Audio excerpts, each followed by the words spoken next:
News begins with breaking news.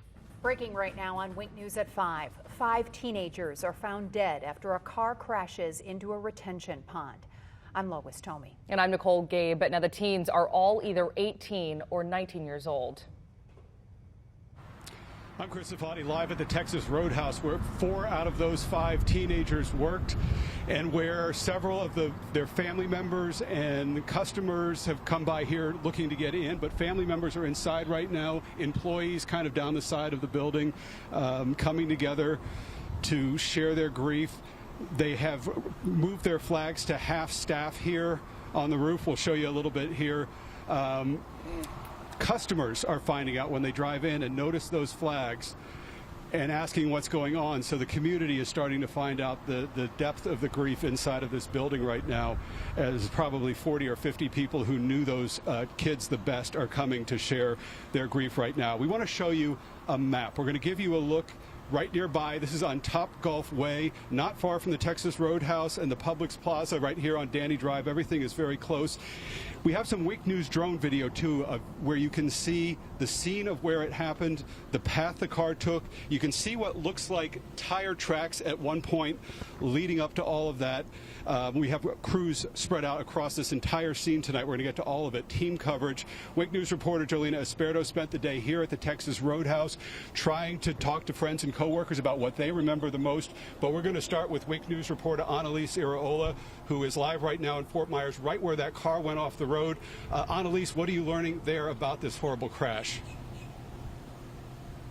Chris, Fort Myers police detectives are not releasing specifics right now. All we know is that the car went into the water here, and we know that this crash took place sometime after 10 p.m. and before a.m. this morning when detectives and divers arrived to the scene. And we still do not know why the crash happened. Once police took down the crime scene tape, a group of women standing in the rain came by and left flowers. Different groups of family and friends have come to the scene throughout the afternoon.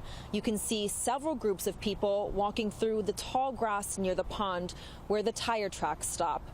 The Wink News drone took this aerial view of the scene. Here is a closer look from above of the police vehicles and retention pond where the crash took place. At the news conference this morning, FMPD confirmed some of these details.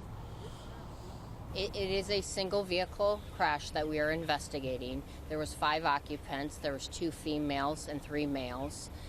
Yes, there were some employees from the Texas Roadhouse in that vehicle. We just finished up the notifications of the 5 families, and from this point we'll be going over to the medical examiner's office where we'll hopefully get some more answers to our questions. To that end, Fort Myers police detectives are now asking anyone who knows anything about this crash to come forward. Live in Fort Myers, Annalise Iraola, Wink News. Back to you. All right, Annalise, thank you very much. Jolena Esperto joins me right now. You know, folks here, we were talking a minute ago, that know some of the victims are showing up. The looks in the eyes, the looks on the faces, you can just tell they're going through so much. Were you able to talk to anybody today who was willing at this point to share how they're feeling about this?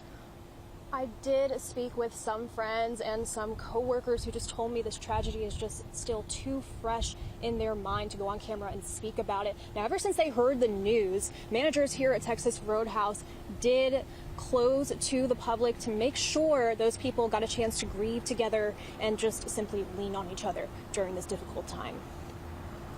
The people at Texas Roadhouse set up a memorial this afternoon, and ever since, several people have come by to lay flowers by the pictures of those 4 employees lost in the crash. They are working on posting the photo of the 5th lost teenager. He didn't work at the restaurant, but was good friends with everyone. And as people arrive at and leave the restaurant today, they hug each other, cry with each other. I spoke with the Southwest Florida Texas Roadhouse market partner, Alan Hansen, who came to show support to the families in pain. We decided how can we memorialize them best? How can we remember them? Seeing these people, they bring a lot of joy into our lives. They've touched many lives. The majority of Fort Myers has been served or sat by these people. So we're just going to celebrate them. We want people to come and remember them. The table is in remembrance for now, but we will make a long-term memorial inside the restaurant. And the restaurant has lowered flags to half staff to honor the 5 who are now gone. And workers here didn't want to get into details of the crash these 5 teenagers were lost in. But some of them told me that they were working with 4 of those teenagers not even 24 hours ago, so they really are just in a state of shock right now. Live in Fort Myers, Jolena Esperto, Wink News. Completely understandable. Their lives just beginning, and already we're being forced to say goodbye. We have team coverage continuing tonight. Coming up at 5:30, we're going to hear from a coworker of 4 of the victims, what he says about such a shocking loss.